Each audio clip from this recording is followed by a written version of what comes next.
jana kama mgombea wa nafasi ya ubunge jimbo hili la Mbeya vijijini nilikamilisha kata 32 kufanya kampeni. Lakini leo hii tulikuwa na zoezi la kupita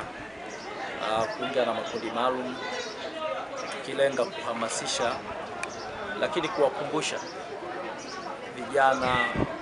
akina mama, wazee kuhakikisha kwamba wanajitokeza kwa wingi siku ya kesho wakakipigie kura Chama cha Mapinduzi, katika maana ya kwamba wagombea wote kuanzia ngazi ya urais,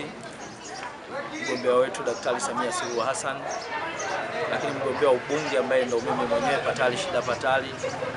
mgombea wa madiwani wote, na kwa niaba hapa Mbalizi tulikuwa na diwani wa Mara hapa Bi Aida. Lakini kama ulivyoona mwitikio wa watu ni mkubwa,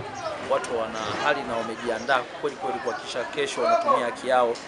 ya kikatiba kwenda kupiga kura. Ni wasihi sana si tu hapa Mbalizi na Mara pengine, nikiamini utatumika kama daraja ya kufikisha taarifa hii, ni waombe kwenye kata zetu zote 28 za kiserikali, 32 za kichama kesho, kama nilivyopita kwenye ziara zangu za kuomba kura katika maana kampeni nilizozifanya, wamekuwa na mwamko mkubwa, lakini ahadi yao ni kwamba tarehe 29 hapo kesho watatiki kwa Chama cha Mapinduzi, watatiki kwa Daktari Samia Suluhu Hassan, watatiki kwa Patali Shida Patali na kwa wagombea wa nafasi ya udiwani wote jimbo la Mbeya vijijini. Kwa hiyo ndio ilikuwa shughuli yetu ya leo tunavyohitimisha kampeni za kuomba kura kwa wananchi.